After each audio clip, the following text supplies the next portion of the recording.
The banquet hall of Ironvale Keep had never looked so cruel. June had told herself, the entire walk from the servants' quarter where she had dressed, that she would not allow herself to feel too much. She had braided her own hair. No one had offered to help, and borrowed a needle and thread from old Marta to fix the hem of the dress she had sewn herself over 3 weeks of stolen candlelight hours. It was a simple gown, pale cream linen with silver stitching along the collar, nothing compared to the silk and velvet worn by the daughters of high Alcatias. But she had made it with her own hands, and that had meant something. It still meant something. She told herself that too. The great hall was alive with the warmth of 100 torches, their flames catching the gold thread of tapestries that bore the sigil of the Ashford pack, a wolf mid-leap over a crescent moon. Long stone tables stretched from one end of the hall to the other, crowded with pack elders, warriors, noble daughters, and the heads of 7 allied clans who had traveled days to be present at the claiming banquet. This was the night when unmated wolves of noble blood announced their intentions before the Alcatia, and the hall hummed with anticipation, wine and the heavy perfume of pine resin burning in iron braziers along the walls. June stood near the arched entrance and searched for Cole. He had told her to meet him by the east pillar before the ceremony began. He had told her he would present her tonight. Those had been his exact words, spoken 3 weeks ago in the forest clearing where they had walked together since she was 19. She was 23 now. And he had looked at her with that half-smile she had spent years trusting, and said, "I want everyone to see you standing beside me, June. I want the Alcatia to know you are mine." She had gone home and sewn the dress.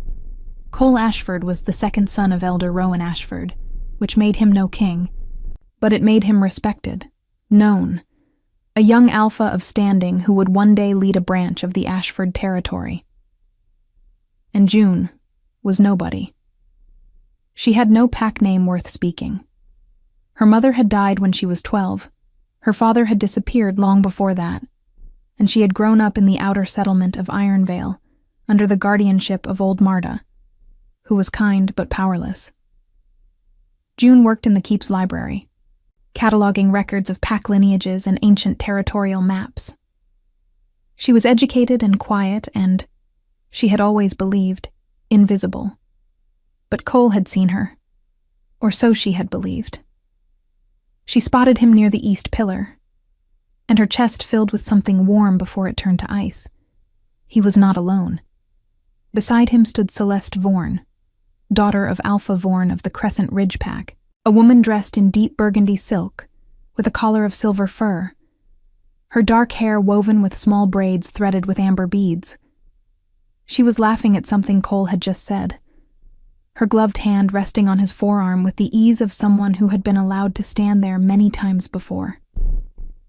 June stopped walking. Cole saw her. She watched his expression shift, not into guilt, not even into apology, but into something far worse. Calculation. He excused himself from Celeste briefly and crossed to June, and the closer he got, the more she understood that he had already decided everything before tonight began. "You came," he said. "You asked me to," she replied. He glanced at her dress. He did not say anything about it. "June, I need you to understand that tonight things have changed. My father has been in talks with Elder Vorn for months. A union between our packs would strengthen the territory considerably." He paused.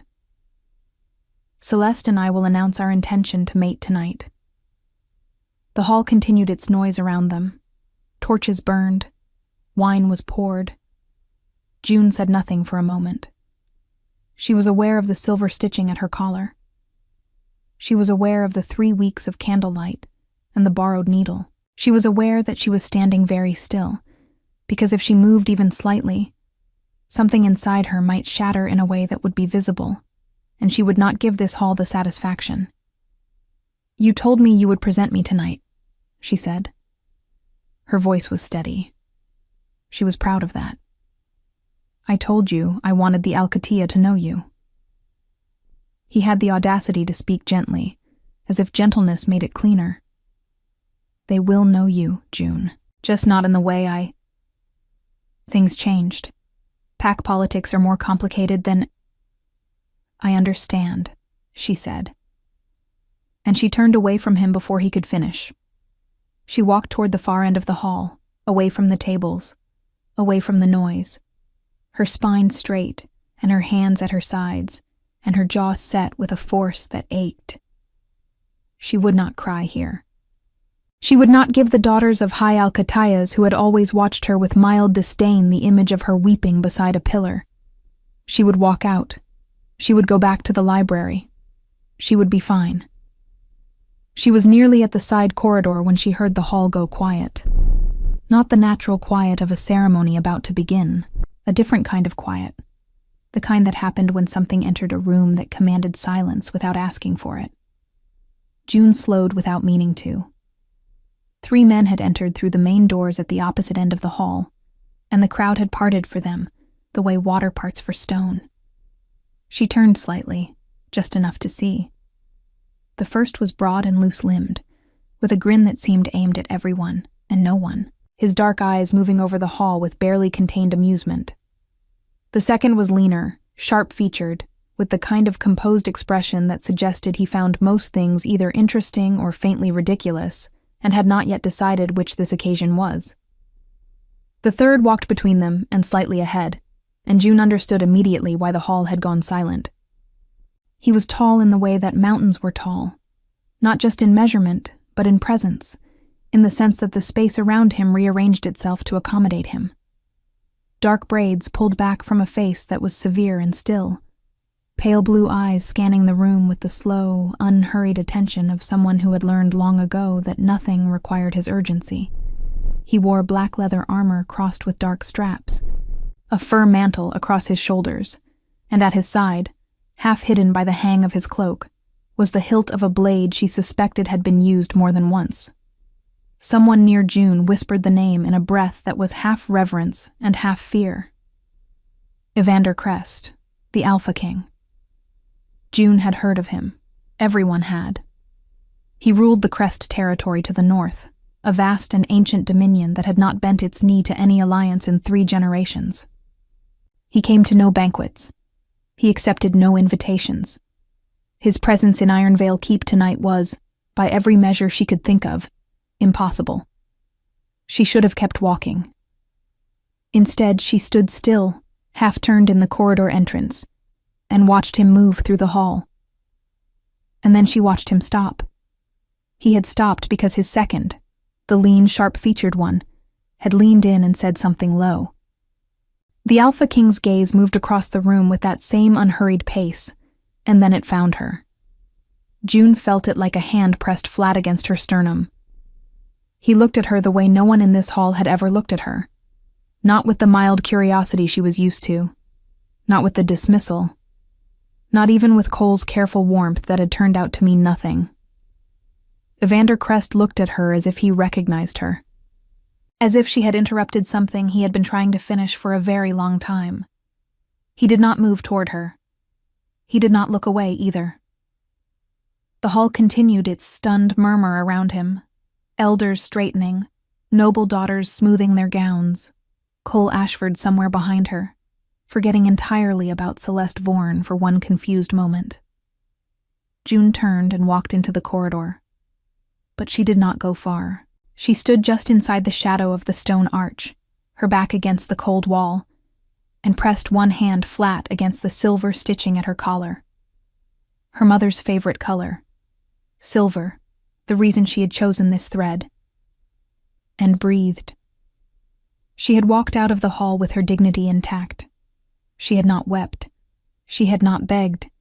She had not made a single sound that anyone could carry back to her as proof of weakness. What she had not anticipated was the weight of those pale blue eyes following her into the dark. The corridor smelled of old stone and tallow candles, and June stood in it long enough to feel the cold seeping through the wall and into her spine. She told herself she was only catching her breath. She told herself she would leave in a moment. Take the servants' passage behind the east tower, cross the courtyard, and return to the small room above the library where she lived among stacked maps and the smell of old parchment. She would make tea from the dried herbs on her windowsill. She would be fine by morning. She had been fine before, and before, and before that. She was still telling herself this when footsteps entered the corridor behind her. Not the loose, careless steps of someone passing through. Deliberate. Even. The kind of steps that belonged to someone who had decided to be exactly where they were. She turned. The lean, sharp-featured man stood at the corridor entrance, one shoulder resting against the stone arch, with the ease of someone who had perfected the art of appearing unhurried. He had dark eyes that caught the torchlight from the hall behind him, and the faint curve at the corner of his mouth suggested he was either amused or curious, or both. "You left early," he said. June kept her expression neutral. "I wasn't aware my schedule required approval." He smiled at that, a real one, brief and genuine. "It doesn't. I'm only observing." He pushed off the wall and stepped closer, not crowding, just present. Soren Crest, the king's cousin and, depending on the hour, either his most trusted advisor or his greatest inconvenience. She looked at him steadily. "June. Just June. That's all there is." He tilted his head slightly, as if that answer had confirmed something. Before he could say more, the second man appeared behind him. The broad one with the easy grin, who ducked under the arch and filled the corridor with a warmth that seemed entirely native to him. "Found her?" he announced, as if this were a pleasant surprise rather than the result of obvious intent. "I'm Davin, also Crest. Also considerably more charming than Soren, though he'll argue otherwise." He looked at her dress, then at her face, then at the empty corridor behind her with an expression that managed to be both light and knowing. "You were leaving." "I was," June said. "The banquet hasn't started. I know." Davin glanced at Soren. Something passed between them. Not a word. Not quite a look. Something quieter than both. Then Davin stepped aside, and June understood why. Evander Crest stood at the corridor entrance. He had to lower his head slightly to clear the arch, and then he straightened, and the corridor, which had felt merely dim before, seemed to rearrange its shadows around him. Up close he was more severe than he had appeared across the hall. The jaw harder, the lines at the corners of his eyes suggesting not age but attention. Years of watching things carefully. The pale blue eyes were extraordinary, she thought, in the way that cold things could be extraordinary. Clear and deep and entirely unreadable. He looked at her and said nothing for a moment. June held his gaze because looking away felt like losing something, and she had already lost enough tonight. Then he reached into the inner fold of his leather armor, a deliberate movement, careful, and withdrew something small. He held it out toward her. It was a scrap of folded paper, worn at the edges, the kind of worn that came from being handled many times over many years.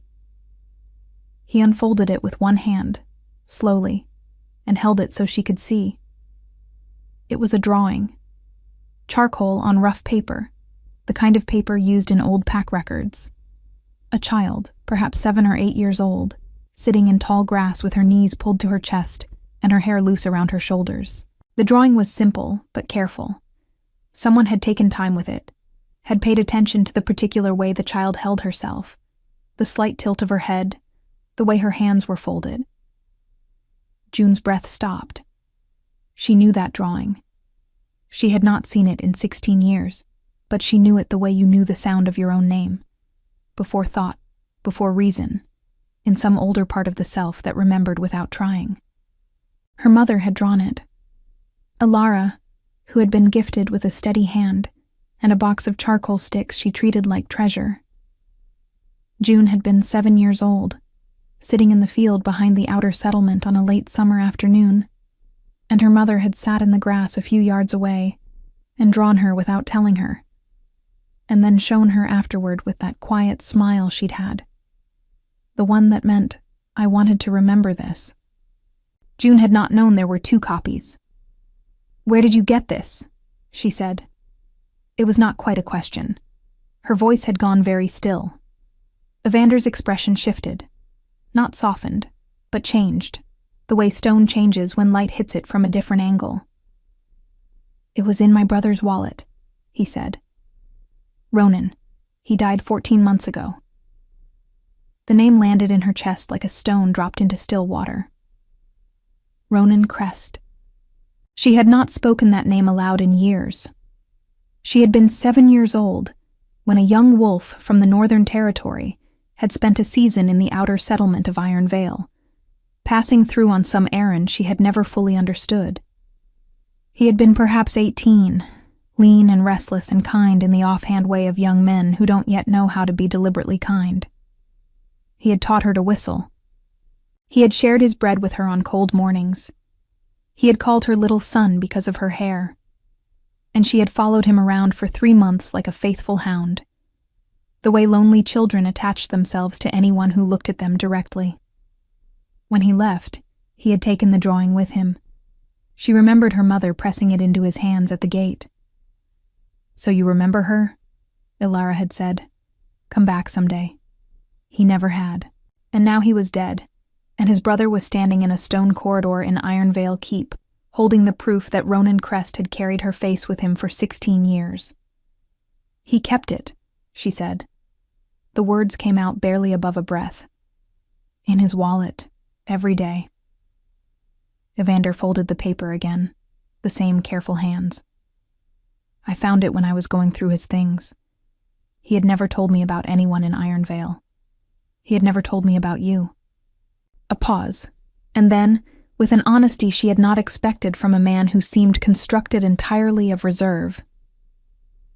"It took me 14 months to come here." June looked at him. The torchlight from the hall reached just far enough into the corridor to catch the angles of his face, and she thought she understood something then, that the stillness in him was not coldness, was not arrogance, but something else entirely. Grief, maybe.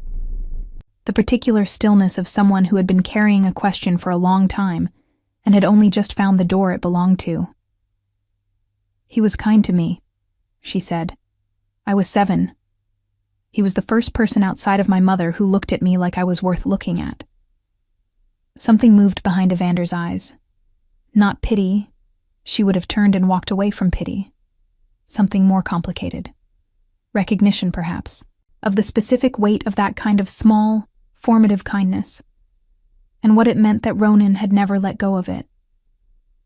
Behind him, Soren and Davin had gone quiet in the way of men who understood that some moments required them to be furniture. "You were leaving," Evander said. "Yes." "Because of Ashford's son." It was not a question. She did not ask how he knew. She suspected that Soren, with those sharp eyes, had read the entire scene in the hall in under a minute. "It doesn't matter," she said. "It matters," he said, with a simplicity that made the words feel like a wall being built rather than a wound being opened. "Not I'm sorry. Just it matters. An acknowledgement, clean and solid." June looked at the corridor floor for one moment, then back up at him. "Why are you here tonight? The Crest territory hasn't sent a representative to an Ashford banquet in 30 years, he said. "I know." He looked at her steadily. "I came because the records your library sent to the Northern Archive 6 months ago included a cataloging note in the margin of a territorial map. The handwriting matched letters my brother kept." June went very still. She did remember those maps. She remembered the margins, the small notations she had added because the original cataloger had made errors in the boundary lines, and she had corrected them and initialed the corner in her usual small print. J. Just the letter. Just her. "You came because of a margin note," she said slowly. "I came," he said, "because my brother spent 16 years carrying a drawing of a child with the same handwriting as a woman who catalogs ancient territorial records in Iron Vale, and I needed to understand why. He paused.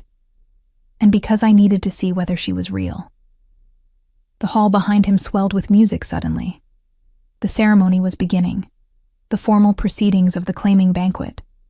Cole Ashford, somewhere in there, preparing to announce his intention to take Celeste Vaughan as his mate before the assembled Alcatias. June stood in the corridor with the cold stone at her back, and the Alpha King of the Northern Territory looking at her as if she were the only thing in the building that required his full attention. She was, she realized, no longer thinking about leaving. The music from the hall rose and fell like a tide, and June remained in the corridor. She was not certain when the decision had been made. Perhaps it hadn't been a decision at all. Perhaps she had simply stopped moving toward the exit and that had been enough. Evander had not asked her to stay. He had not offered her anything that resembled persuasion.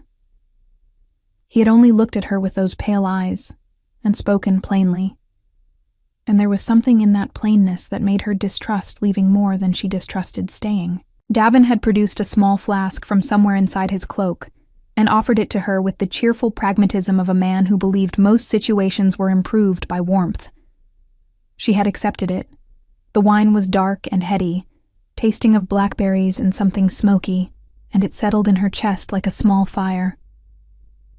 The ceremony will go on for at least 2 hours, Soren said, leaning against the opposite wall with his arms crossed. Ashford elders are thorough to the point of self-congratulation. We have time. Time for what? June asked. For whatever this is, Davin said pleasantly, as if this were a perfectly self-evident category of event. She looked at Evander, who had settled himself against the wall beside the arch, not sitting, just resting his weight there with the ease of a man comfortable in his own body, and was watching her with that same unhurried attention. Tell me about Ronan, she said. Please. Something shifted in his expression at the name. Not pain exactly, but the shadow pain leaves behind when it has been present long enough to change the shape of things. He was quiet for a moment, and she had the sense that he was deciding not whether to speak, but how. He was younger than me by 4 years, Evander said. He was restless in the way that some wolves are, always needing to move, to see the edges of things. When he was 18, I gave him leave to travel through the southern territories, because keeping him in the Crest Keep would have been like keeping a river inside a room. The faintest shift at the corner of his mouth. He was gone for almost a year. When he came back, he was different, quieter. He never told me what he found. He found a lonely child who needed someone to share bread with, June said softly. I think he found something he didn't know how to keep, Evander said. Ronan was not good at staying. It was the one thing he could never teach himself. A pause. He spent the next 16 years between the Crest territory and the eastern borders, always moving. He was a good fighter, a good scout. He was loyal. He stopped. He was the best of us, in some ways, the most genuinely kind. The corridor held the words for a moment. How did he die? June asked. A border conflict with the Dravith pack. 14 months ago. His voice was even, but the evenness was the kind that was built rather than natural. He died well. He died protecting 3 younger wolves who had no business being in that fight. That was entirely like him. June looked down at the flask in her hands. She thought of a boy of 18 sitting in tall grass, teaching a 7-year-old to whistle, sharing his bread without being asked, leaving after 3 months with a charcoal drawing pressed into his hands. She thought of that same boy becoming a man who moved through 16 years of borders and conflicts with a small piece of paper folded in his wallet, never explaining it to anyone. So you remember her? Her mother had said. He had remembered. All that time he had remembered. My mother died when I was 12, she said, not sure why she was saying it, except that it felt necessary, felt like the honest exchange this corridor required. She was the only person who ever made me feel like I came from something real. After she was gone, I was just the girl in the outer settlement. No pack name, no standing. Old Marta was kind, but she had her own grief. And the keep took me on as a library worker when I was 15 because I could read old scripts and no one else wanted the work. She turned the flask in her hands. Cole Ashford noticed me 4 years ago. I thought it meant something. It meant he recognized value without understanding what to do with it, Soren said from across the corridor. There was no cruelty in it, just the clean assessment of a man who had spent years watching people miscalculate. Soren, Davin said mildly. She knows it's true, Soren replied. June almost smiled. He's not wrong. Evander had been watching her through all of this, and now he said, Your mother. Ilara. June looked up sharply. You know her name? Ronan kept letters. Not many. He was not a man for letters, but a few. Your mother wrote to him twice after he left Iron Vale. He kept those as well. He reached into his armor again, and this time produced 2 small folded papers, more worn even than the drawing, the edges soft with age. I have not read them. I found them sealed and kept them that way. They were addressed to him. He held them out. June stared at them for a long moment before she crossed the corridor and took them from his hand. His fingers were warm. She noticed that, without meaning to, the brief transfer of heat as the papers passed between them. She unfolded the first letter carefully, conscious of how fragile the paper was, how the ink had faded to a soft brown at the edges. Her mother's handwriting was immediately recognizable, looping and careful, the hand of someone self-taught who had made beauty out of the effort. Dear Ronan, June asks about you still. She has learned to whistle properly now, and practices in the evenings until Marta tells her to stop. I want you to know that the time you spent here mattered more than I think you understood. She had no one to show her that the world could be generous. You showed her that. I hope the North is treating you well. The second letter was shorter, dated 2 years later. Ronan, I am not well. I don't say this to burden you, but because I want someone to know who knew her before. June is strong in the way that quiet children become strong when no one is looking. She will be fine. I believe that. But she does not know yet what she carries. Her father's line is older than either of us understood. I found the records last winter, deep in the Iron Vale archive. She is descended from the Vale bloodline.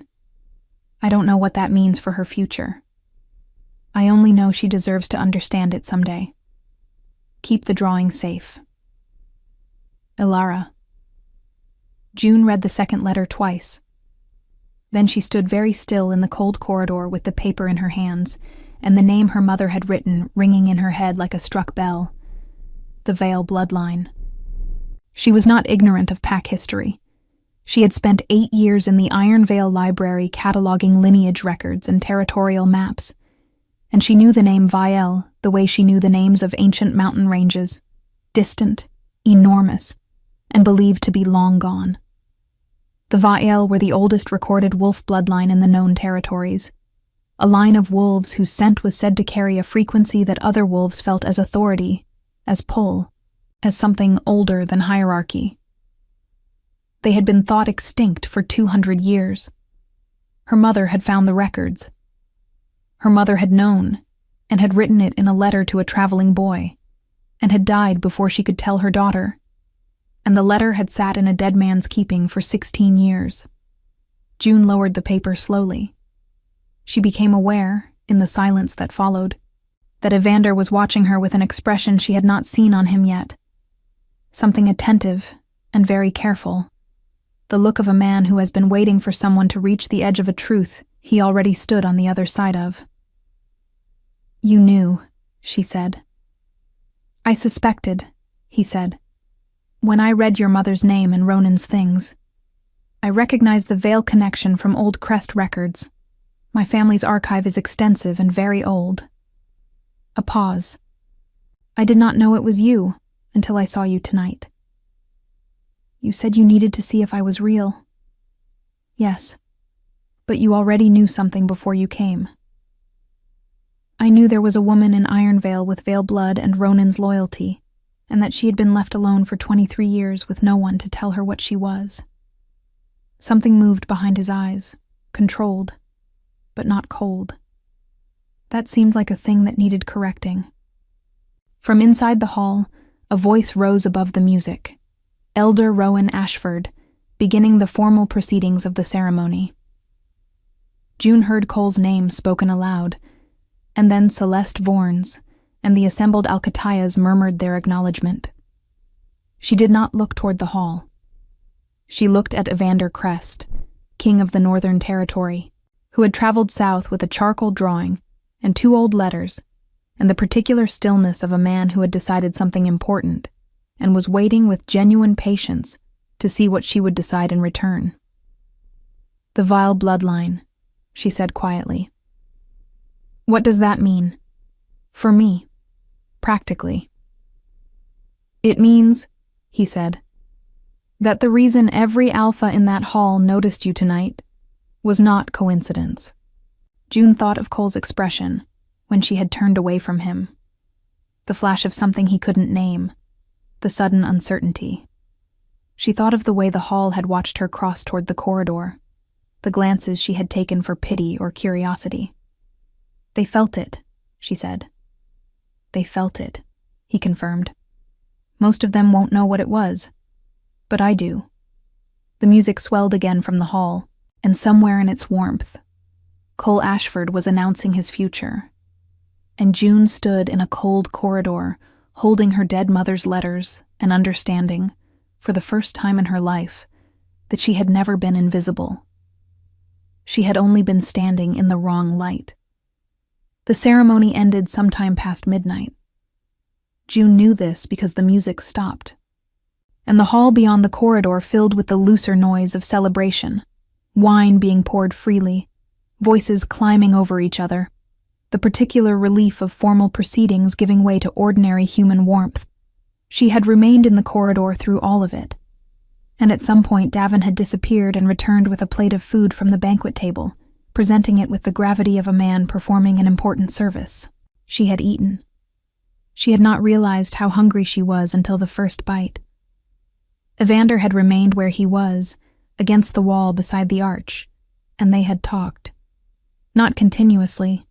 There were stretches of silence between them that felt easy rather than empty, the kind of silence that happened between people who had no need to fill space to prove their comfort in it. But they had talked, and June had learned that Ronan had been afraid of heights, which seemed improbable for a wolf, and that the Crest Keep had a library that made the Iron Vale archive look like a single shelf, and that Evander had not attended a formal banquet of any kind in 6 years, because he found them, in his exact words, exhausting in a way that battle never was. She had laughed at that. A real laugh, the kind she hadn't expected to produce tonight. He had watched her laugh with an expression she was beginning to recognize. Not quite a smile, but something that lived in the same region of the face, a particular quality of attention that meant he was storing the moment somewhere. It was Soren who finally said, around the time the corridor had grown cold enough that June's breath was faintly visible, that they needed to consider the practical situation. "You can't go back to a room above the library," he said to June, with the directness she had come to understand was simply how he communicated, rather than rudeness. "Not tonight. The banquet guests will be in the halls until dawn, and half of them felt your scent earlier without knowing what it was. By morning, Soren Vorn's people will have talked, and Elder Ashford will have talked, and someone will start asking questions about who you are, and where you sleep." "I've slept there for 8 years, June said. "You've slept there as a woman no one looked at twice," Soren replied. "That changed approximately 3 hours ago." She knew he was right. She had understood it, somewhere in the back of her mind. From the moment Evander had said vile bloodline, in a voice that treated it as fact rather than legend. The world she had moved through quietly for 8 years, invisible, unremarkable, the library girl, had shifted on its axis tonight, and the room above the archive was part of that old world. She looked at Evander. "I won't ask you to trust me because I am a king," he said, as if he had anticipated the nature of her silence. "I'll ask you because Ronan trusted you enough to carry your face for 16 years, and in my experience, his judgment about people was the most reliable thing about him." June was quiet for a moment. Then, "What are you proposing?" "Guest quarters in the East Wing tonight. Tomorrow we talk. About the vile records. About what your mother found. About what happens next. Nothing is decided tonight except that you are safe." A pause. "You can leave in the morning if you choose. I will not prevent it. But I would like you to stay long enough to hear what I know." There was nothing in his face that resembled manipulation. There was only the same straightforward attention he had given everything since he walked into the corridor. Direct, patient, asking without demanding. She thought of her mother's letter. She does not know yet what she carries. "All right," she said. The East Wing of Ironvale Keep had been given over to the Crest delegation for the duration of their stay, which June gathered had surprised Elder Ashford considerably, given that the Crest territory had not accepted Ashford hospitality in 3 decades.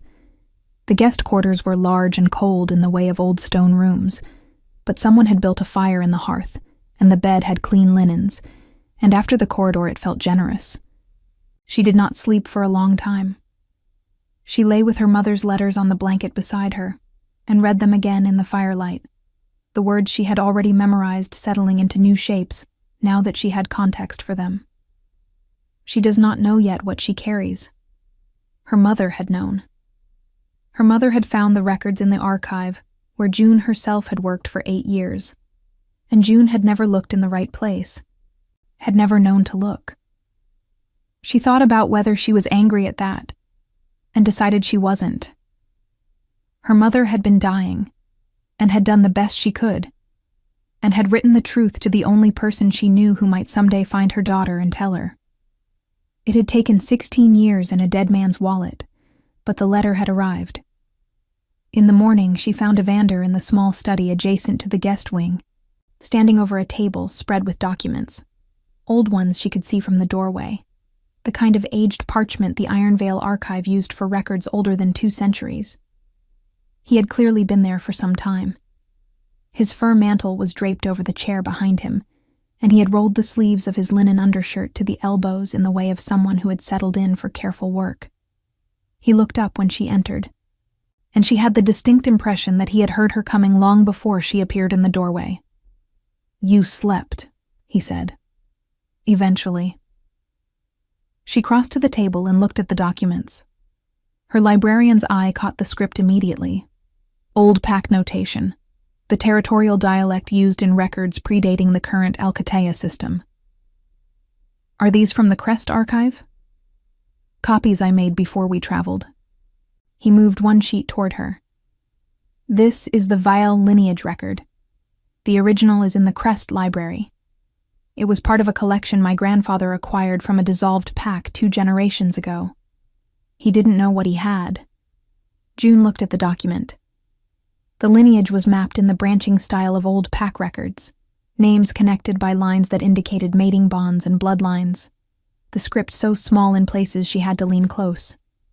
She traced the branches with her eye, following them forward through generations, and then she found it. A branch that diverged from the main line perhaps 150 years back, moving south, the names becoming less legible as the line thinned toward the present. At the end of the branch, in handwriting, she recognized as newer than the rest, someone had added it later, carefully, in ink that hadn't aged the same way, were 2 names. Alara, June. Her own name in a document 2 centuries old, added by a hand she didn't know. "Who wrote this?" she asked. "Ronan," Evander said quietly. "After he came back from Ironvale.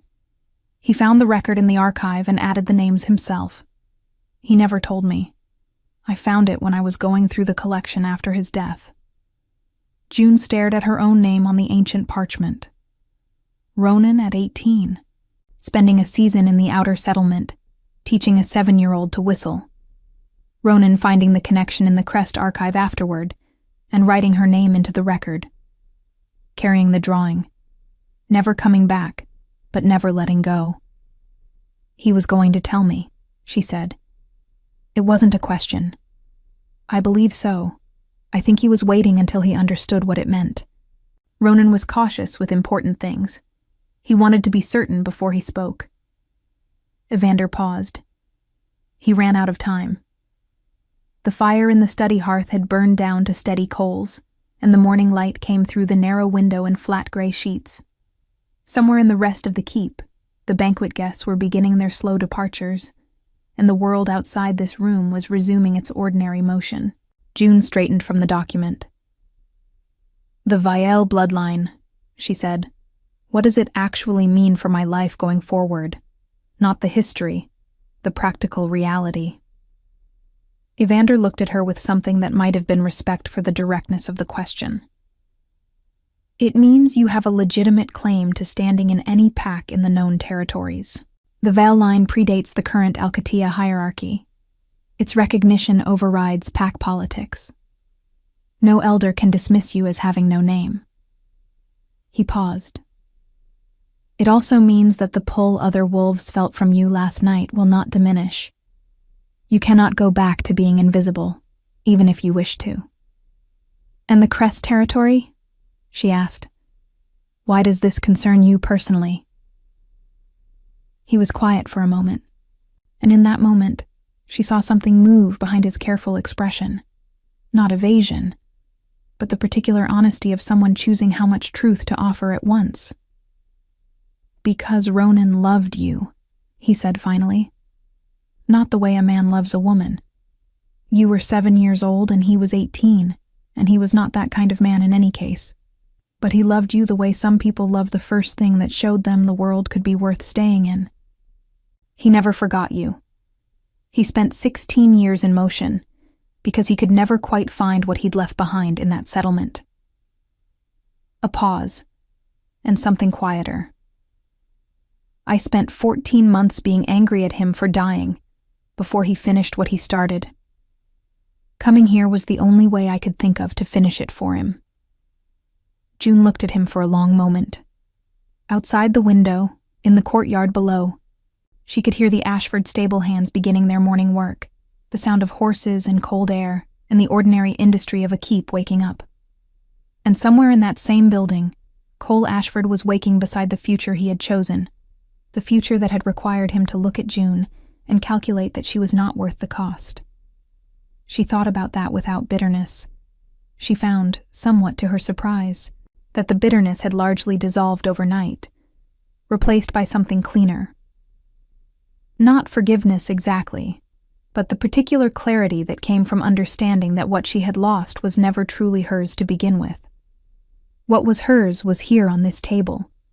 Her mother's handwriting, her own name in old ink, a dead young man's careful act of recording her into history before anyone else thought to.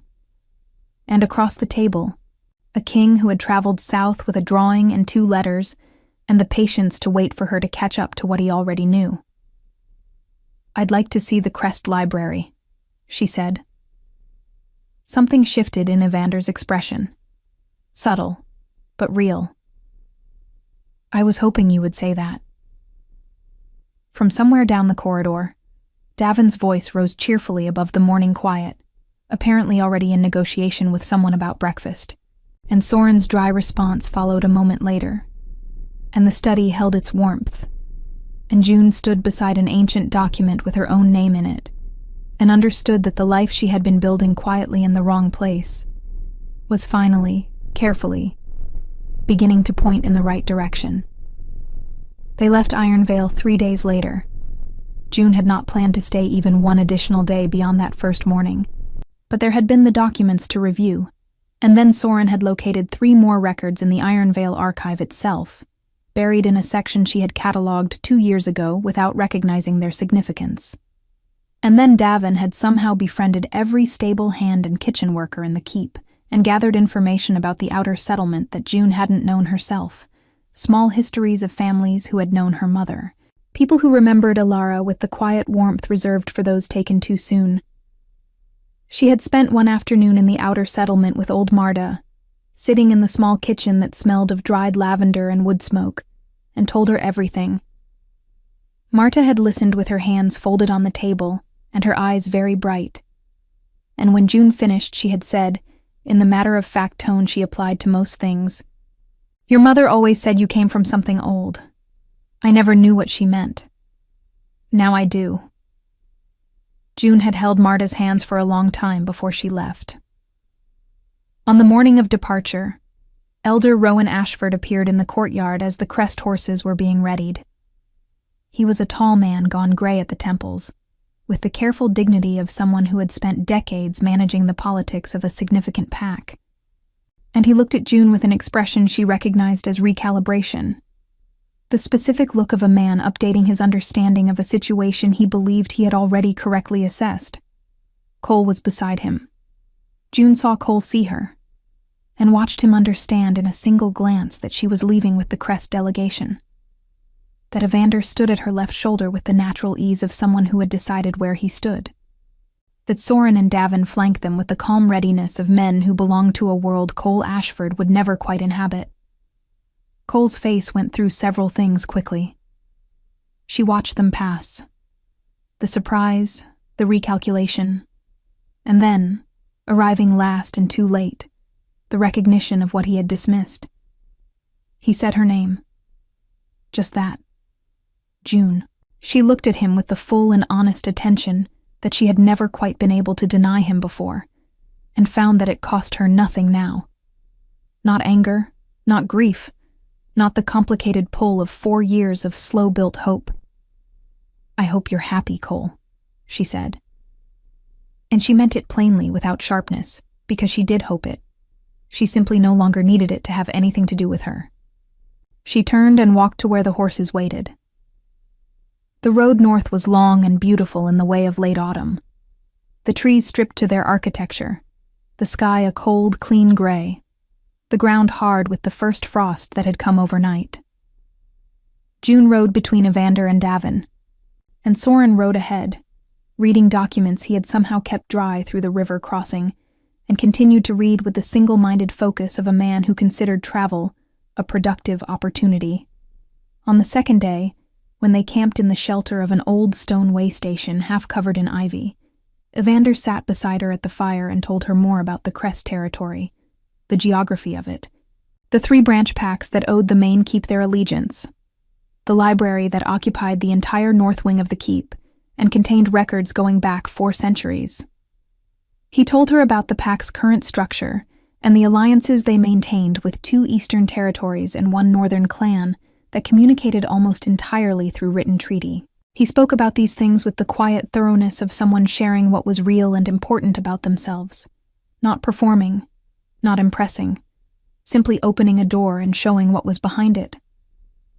She told him about the maps she had catalogued over 8 years, the errors she had found in lineage records that no one else had noticed, the particular pleasure of old scripts that most wolves considered too archaic to bother learning. She told him about the afternoon her mother had taught her to read, using a water-stained book of territorial histories, because it was the only book they owned, and how she had read it so many times she had memorized it, and how that memorized book had become the foundation of every skill that had eventually made her useful to the Ironvale Library.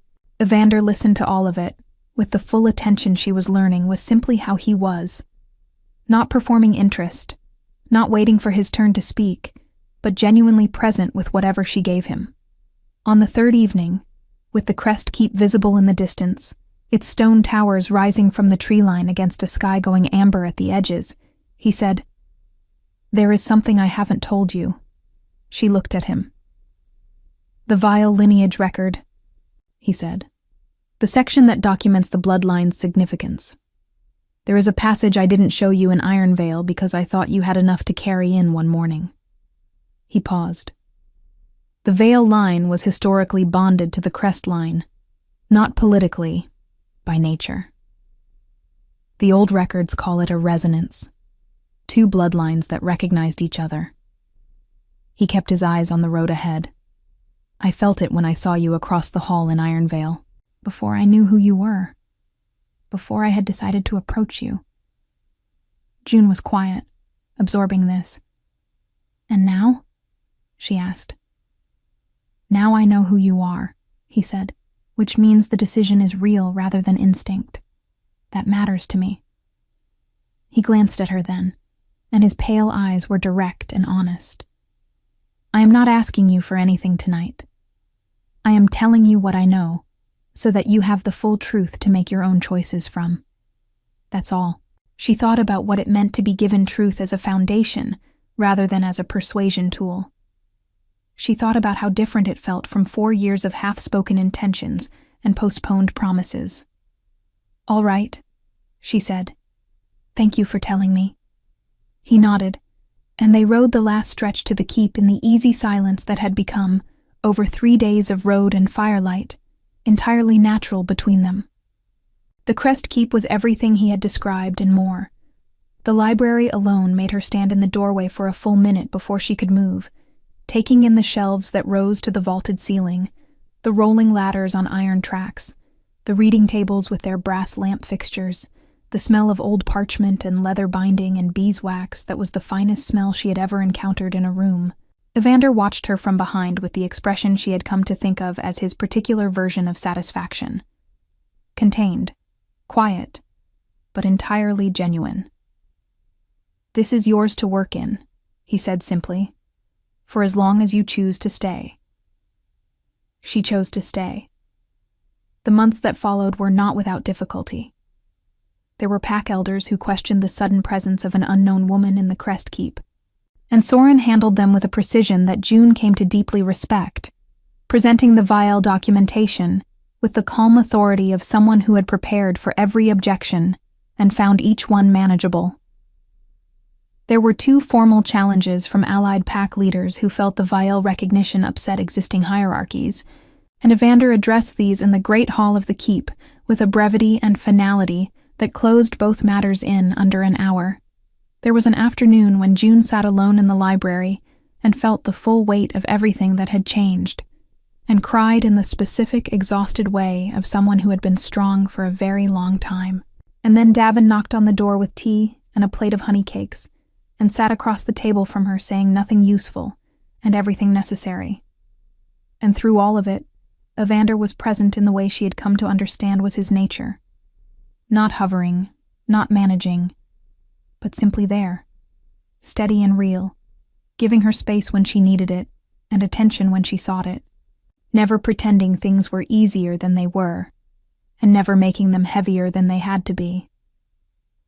The bond between them grew the way important things grew, not in a single moment, but through accumulation. Through mornings in the library when he brought her records she hadn't known to ask for. Through evenings at the fire when the conversation moved between practical and personal without friction. Through one particular night when a winter storm closed the keep entirely, and they sat on opposite sides of his study reading different documents, and the silence was so complete and so comfortable that it felt like a kind of declaration. She told him that night that she loved him. She said it the same way she had learned to say most true things, directly without ceremony, as a fact she was offering him rather than a performance she was giving. He looked up from his document, and the expression on his face was the most unguarded she had ever seen it. Not surprised exactly, but something softer than surprise. Something that looked like arrival. I know, he said. I've been carrying that same thing since Iron Veil, and waiting to be certain it was mine to say. He said it then. And it was. They bonded in the spring, in a private ceremony in the keep's inner courtyard with Soren and Davin as witnesses, and old Marta, who had traveled north for the occasion, sitting in the best chair anyone could find, and watching with the expression of someone who had always known things would eventually arrive at their correct destination. June wore silver, her own design, sewn with her own hands, because some things were worth continuing. The Crest Pack accepted her with the particular respect given to things that have been correctly understood, not easily, but fully, in the way that matters. The elders who had questioned her presence came to understand, over time, that what the keep had gained was not a political arrangement, but something rarer. A woman who knew the true history of every bloodline in the archive and treated that knowledge as a living thing worth protecting. She wrote to the Iron Vale Library and arranged for copies of their oldest records to be sent north, and spent 3 years building a cross-referenced catalog that connected the Crest archive with 6 other regional collections. Soren called it the most significant organizational achievement in 4 centuries of pack record keeping. He said this in the tone he used for all compliments, as if he were simply reporting a fact, which made it, she had come to understand, entirely sincere. Davin told everyone. Cole Ashford married Celeste Vaughan that same spring, and June heard of it from Marta's letter, with the same uncomplicated goodwill she had offered him in the courtyard. They built their life, and she built hers, and the distance between those 2 facts was the most comfortable distance she had ever known. Ronan's drawing, the charcoal sketch of a 7-year-old in tall grass, worn soft with 16 years of careful keeping. She had framed and hung in the library, in the corner where the morning light fell best. She looked at it sometimes when the work was going well, and the keep was quiet, and thought about a young man who had written her name into a document because he believed she deserved to exist in history, and had carried her face because some things were worth carrying, and had died before he could finish what he started. She thought he would have liked how it ended. She thought, looking around the library that smelled of old parchment and beeswax, listening to the sounds of the keep going about its life beyond the door, feeling the quiet and certain weight of everything that had finally arrived at its right place. She thought her mother would have liked it too. Outside the library window, the Crest territory stretched north under a wide spring sky, and somewhere in the keep, Evander was reading documents with his sleeves rolled up, and Marta was arguing pleasantly with the kitchen staff about the correct way to make tea, and Soren was annotating something with his characteristic precision, and Davin was making friends with everyone within a reasonable radius, as was his nature and his gift. And June sat in the library with her mother's letters in the drawer beside her, her own name written in old ink on ancient parchment, in a document 2 centuries older than anyone who had ever dismissed her, and understood, completely and finally, that she had never been invisible. She had only been waiting for the right story to begin.